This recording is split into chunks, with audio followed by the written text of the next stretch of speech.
اپنے مزاج کو پہچانیے۔ انسان اس کو اپنے مزاج کی پہچان ہی نہیں۔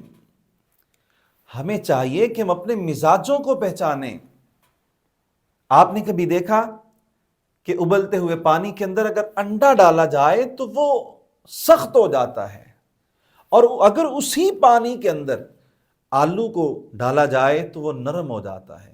اب یہاں فرق پانی کا نہیں، یہاں تو فرق مزاج کا ہے۔ ہم کیوں نہیں اپنے مزاجوں کو بدلتے؟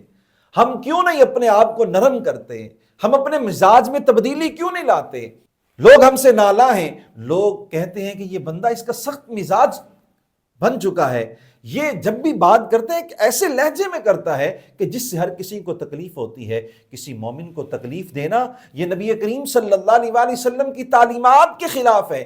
آقا کریم صلی اللہ تعالیٰ علیہ وآلہ وسلم اس کو سخت ناپسند فرماتے ہیں۔ اپنے مزاج کو نرم کیجئے۔ جب آپ اپنے مزاج کو نرم کریں گے تو آپ اللہ رب العالمین کی بارگاہ میں صبر کریں گے، اور پھر اللہ رب العالمین آپ کو اپنے ساتھ رکھے گا، اپنا محبوب بنا لے گا۔ خالق کائنات ارشاد فرماتا ہے ان اللہ مع الصابرین، بے شک اللہ صبر کرنے والوں کے ساتھ ہے۔ نرم مزاج بن جائیے، یہ بھی نبی کریم صلی اللہ علیہ وآلہ وسلم کی تعلیمات میں سے ہیں۔ اور اگر نرم مزاجی نہ بنائی، سخت مزاج رہے، تو ہو سکتا ہے یہ سخت مزاجی ہمیں جہنم کی طرف دھکیل دے۔